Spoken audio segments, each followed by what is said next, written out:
So maybe the most fascinating team this offseason to me is the Portland Trailblazers. For a lot of reasons, and they can go a lot of different ways. I'm not saying they should do something crazy, something drastic, but they could. When you look at it, their best player last year, Denny Avdia, might be on the best contract in the NBA. And his contract is somehow descending. So in 2027, he's only going to be making $11 million. When you have a player of that caliber on that deal, it allows you to do stuff elsewhere. Not only that, their player that just made an all-defensive team is only making $2 million next year. That is a crazy amount of value that might allow you to build out the rest of your roster, right? Then they have the young guys. They have Shaedon Sharpe, they have Scoot, they have Donovan Clingan, they have Chris Murray, they have the 11th pick, right? They have all that to move or whatever, right? But then they have a bunch of salary in Anthony Simons, DeAndre Ayton, Jeremy Grant. So the possibilities are really endless with this team. And I don't even know what they would want to upgrade. I don't know what position they would go after. But they have young talent, they have picks, and they have over $60 million in expiring money in DeAndre Ayton and Anthony Simons. That seems like a team that is going to make a move. But the question is, are they going to be buyers or sellers? Are they going to sell off Anthony Simons and get a couple picks from Orlando or whatever they could do?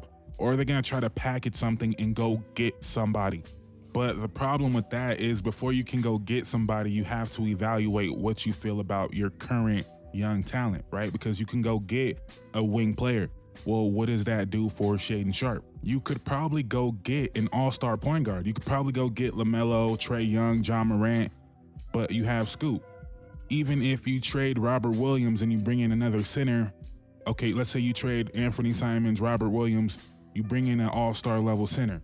You still have Ayton, you still have Clingan. So again, so many possibilities, and it all depends on how they feel about these young players. And there's also a possibility, one that I haven't really heard anyone talk about, but they can just bring back Anthony Simons. He's only 26 years old, and there's no guarantee that Scoot or Shaedon Sharpe will ever be better than him. So I don't believe Anthony Simons will stay, but it's a possibility, and I'm not sure why we haven't really heard about it. But I believe what this really comes down to is, what are you willing to give up Shaedon Sharpe or Scoot for? And specifically Shaedon Sharpe, who's going to be on the last year of his rookie deal, is going to be up for a big extension. And if you're Portland, have you really seen enough to give him what he might be offered on the open market? I would say no, but just to be upfront about it, I've never been a Shaedon Sharpe guy. I never believed in the handle. The lack of playmaking was a real red flag for me. It's not that I don't believe he could be a very good player, but I never believed in him as one of these franchise type of players. My comp for him was J.R. Smith, and he hasn't even been that great of a shooter to make that comp work. So I would say no, but I understand why you would look at him and say the potential. But if you're Portland and you already have a strong feeling right now about who he is as a player, I'm not saying you give up on it because he's only, 21 years old, but are you going to be comfortable giving him the deal that Jalen Green just got? Very similar player actually, but Jalen Green's handle is a lot more creative. Are you willing to commit to him and give him that type of money? Because there is the other side of it where he can outperform that deal. But I would not be excited to give him that deal. But you're in a unique position where you have other money you could put with a Shaedon Sharpe to go make a deal happen, right? There's a bunch of young players with talent, but you can't trade them for adequate value because they don't make enough money. In the case of Portland, you could put Shaedon Sharpe with DeAndre Ayton and go get someone because Shaedon Sharpe has that much talent and that much potential. And hopefully you guys see what I mean about this team being so fascinating, because even if they were to trade Shaedon Sharpe, DeAndre Ayton for, I'm gonna say Sabonis, right? Because that's the name I have in mind. Let's just say Sabonis, like father, like son, all that. Even if you make that deal, the possibilities are still endless. You still have Anthony Simons, you still have Scoot, you still have Robert Williams as a trade piece, you still have the money of Jeremy Grant. There is so much they can do, in large part due to the deals of Denny Avdia and Toumani Camara. When you have those level of players on those level of deals, it allows you a lot of flexibility. And I'm going to bring up ideas, and a lot of them are just ideas, not saying I would do it. But if I could get Sabonis without giving up Shaedon Sharpe, I would do that deal. I'm not really sure how many teams are going to be calling for Sabonis. So if I can give you DeAndre Ayton and pick 11, is that going to be good enough? Probably not. But if I can give you Anthony Simons and pick 11, I think that might get the job done. And I believe the Sabonis DHOs would really unlock Shaedon Sharpe off the ball as a scorer, so I would not give up Shaedon Sharpe for Sabonis. But if I can pair them together with Denny, with Kamara, still got Scoot, still got Jeremy Grant, I would do that in a hurry. And you would still have Klingon that would play all the backup center minutes. You could play some minutes with Sabonis at the 4, maybe, 5-6 minutes a game of Sabonis at the 4, get Klingon up to around 20 minutes per game. I would do that again, easy. And you would still have Ayton's expiring deal to turn around and flip. So if you're asking me my ideal situation, this would be it. I trade Anthony Simons and pick 11. That's not something I want to do, but I would do that. Anthony Simons, Robert Williams, pick 11. For Sabonis, I turn around, I flip Ayton for ideally some decent role players that can shoot. And I'm not really sure who would want Ayton in this scenario. It would have to be a team trying to get off some long-term money. So I'm not going to focus on the Ayton side of it right now, but you guys get the idea. Maybe someone like a Grayson Allen, maybe someone like a Kevin Huerter. I don't believe Kevin Huerter is on an expiring deal. You guys get what I'm saying. I would try to flip Ayton for a couple role players on decent salaries that other teams might want to get off of. But if you're a Portland fan, or even just the NBA fan in general, if you're a fan of Shaedon Sharpe, what is the level of player you would actually consider moving him for? Because I don't believe most people would agree to move him for Sabonis. What would you actually trade Shaedon Sharpe for? Would you include him in a Jaylen Brown deal? Let's say all it took was DeAndre Ayton, Shaedon Sharpe in the 11th pick for Jaylen Brown. Is that something you would consider?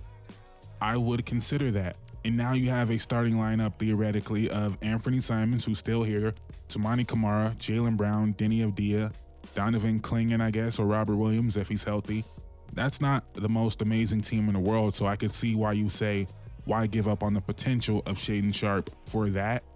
I get that, but once again, you would still have a lot of moves you could make after that. You would still have the money of Jeremy Grant. You would still have Robert Williams on expiring $14 million. You would still have $27 million in expiring money with Anthony Simons. Do y'all see why this team is so fascinating to me? This is like the ultimate dream GM job, right? Besides having like a Jokic or LeBron, but it's almost a clean slate. You can almost go any direction. And I know this deal would never happen. This is like some 2K fantasy stuff, but just to illustrate how much flexibility and how many different ways this team can go. And I know this is crazy, but it's really easy for Portland to make these type of moves when they have Anthony Simons and DeAndre Ayton on these type of deals. Immediately, I think of like the Warriors, where they had Kuminga these last couple years, but they couldn't really move Kuminga for someone worth it because they would have had to attach a Andrew Wiggins, who was very valuable to them. In the case of Portland, where Shaedon Sharpe would be the Kuminga in this scenario, and you can attach him to DeAndre Ayton, who's not very important to you at all going forward. So again, the possibilities are endless. You can move all these players, you can move none of these players, you can move one of these players. And because you have two starting caliber players on great deals, it allows you that much more flexibility. Now, some names I would like for Portland. I already brought up LaMelo, and I would like LaMelo more than a Ja Morant or a Trae Young because LaMelo can play off the ball. I already brought up Sabonis, right? Another name I would like, I brought up Jaylen Brown, but Porzingis. Now, it's almost impossible to make this deal work because Boston has so many restrictions because they are over the second apron or projected to be over the second apron.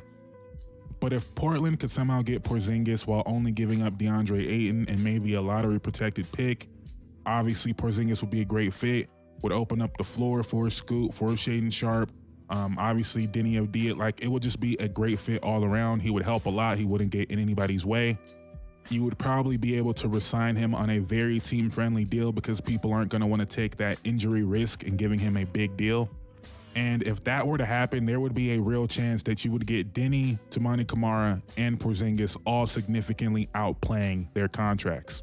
Of course, everyone's going to want Cam Johnson, and the idea of Ayton, Denny, Cam, Toumani, and Scoot or Simons, whoever's the starting point guard. And I didn't even say Shaedon Sharpe. That's the thing. Like, they got so many guys. everybody's kind of down on this player, but I could see Michael Porter Jr. being interesting there. It could really be any type of player. That's what makes them fascinating. Last one I'm gonna say is there a Kuminga situation here where honestly I was gonna say Anthony Simons for Kuminga, but I could also see a world where the Warriors want DeAndre Ayton, not because they want him long term, but because they need a center.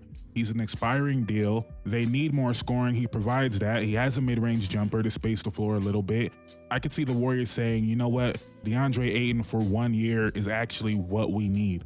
But again, I'm not a cap expert, but I believe the Warriors cannot do a deal like that up until the trade deadline of next year, because they can only take back like 50% of what Kuminga's making or something like that, some weird rule like that. Again, the new CBA is crazy, so I don't really know. Maybe this means Portland's going to be the team at next year's deadline that is going to be right there, maybe on the borderline of contending for a playoff spot, or decide whether they want to go for it or whether they want to sell off some pieces. But I actually really like the idea of DeAndre Ayton in Golden State.